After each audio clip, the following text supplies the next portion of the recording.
Bonjour, bonsoir ou bon après-midi selon les endroits où vous êtes et d'où vous suivez cette chaîne, la chaîne du journaliste mauritanien indépendant Mohamed Ould Chigali. Cette chaîne est la chaîne des intellectuels et des personnalités publiques de la Mauritanie.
Sa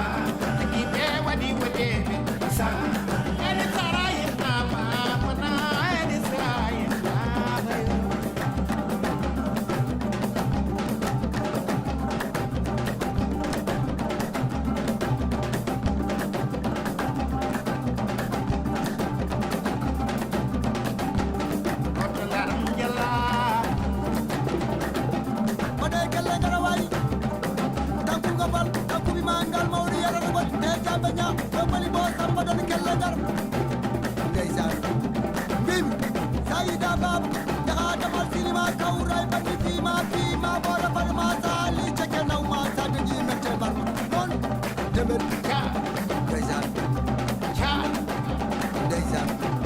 baba ndeysaan umar wat bibi sayida umar jaha damal sinima kawray bandi fima bora farma sali cheke naw ma sadji mette bar ah mam dal ndeysaan tala sayida tala jaha damal sinima kawray bandi fima bora farma sali cheke naw ma ndeysaan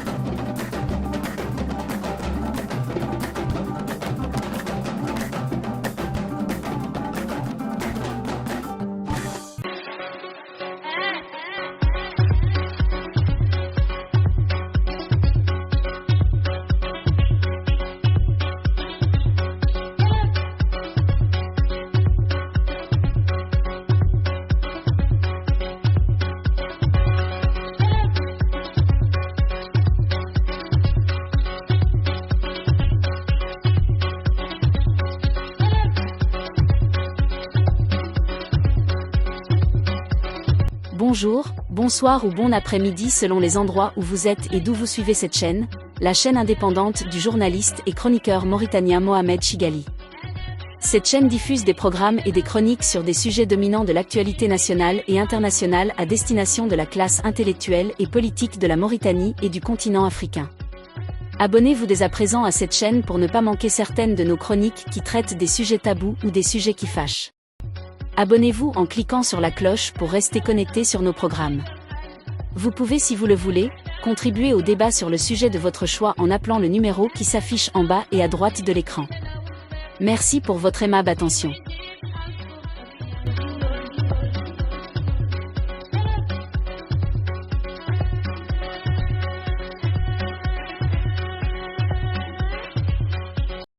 Je m'appelle Baboukar Abdoulaye, je suis le vice-président de l'Union panafricaine de la jeunesse.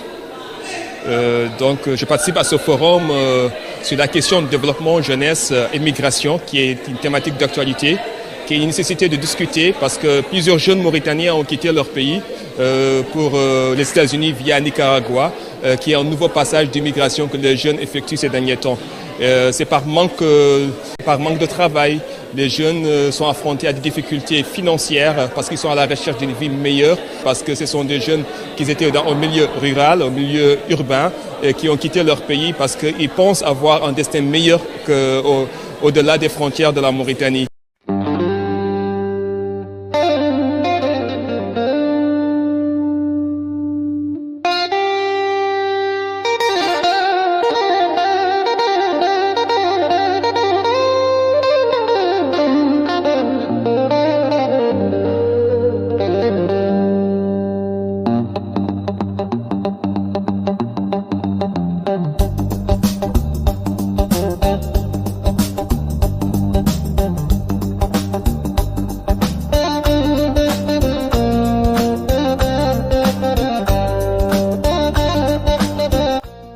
Enfant, contrairement aux enfants de son âge qui regardaient devant eux quand ils partaient au champ ou au bord du fleuve, lui regardait plutôt très haut rêvant de ce qu'il souhaitait devenir plus tard. Les enfants de son âge ne comprenaient jamais pourquoi il avait toujours dans son comportement quelque chose de propre à lui.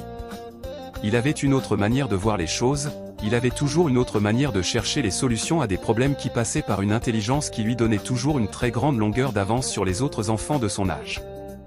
Très jeune, dans son Fouta natal, il était toujours perdu dans des pensées qui lui faisaient dire que sa place était ailleurs, loin de cette querelle entre un Diri et un Wallo qui se l'arrachait. Aujourd'hui, son rêve d'enfant qui ne regardait toujours qu'en direction du firmament s'est finalement réalisé. Lui, c'est BBA. Une addition des deux premières lettres de l'alphabet, comme pour confirmer qu'il tient toujours au devant mais pas à l'arrière. Du haut de sa taille fine et derrière son sourire captivant, se cache l'histoire d'un jeune technocrate mauritanien, qui a gravi tous les échelons du succès dans son pays et à travers l'Afrique toujours le drapeau de son pays à la main. Baboukar Abdoulaye est un jeune leader mauritanien et africain qui malaxe les mots et les verbes avec aisance pour prêcher la bonne parole au milieu de la jeunesse africaine en désarroi. Son portrait sera dressé pour vous par Mohamed Ould Chigali, journaliste indépendant, très bientôt sur cette chaîne, la chaîne des personnalités publiques et politiques de la Mauritanie.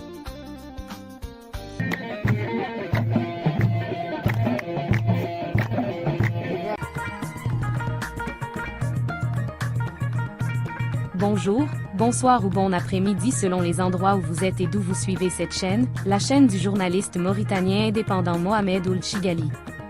Cette chaîne est la chaîne des intellectuels et des personnalités publiques de la Mauritanie.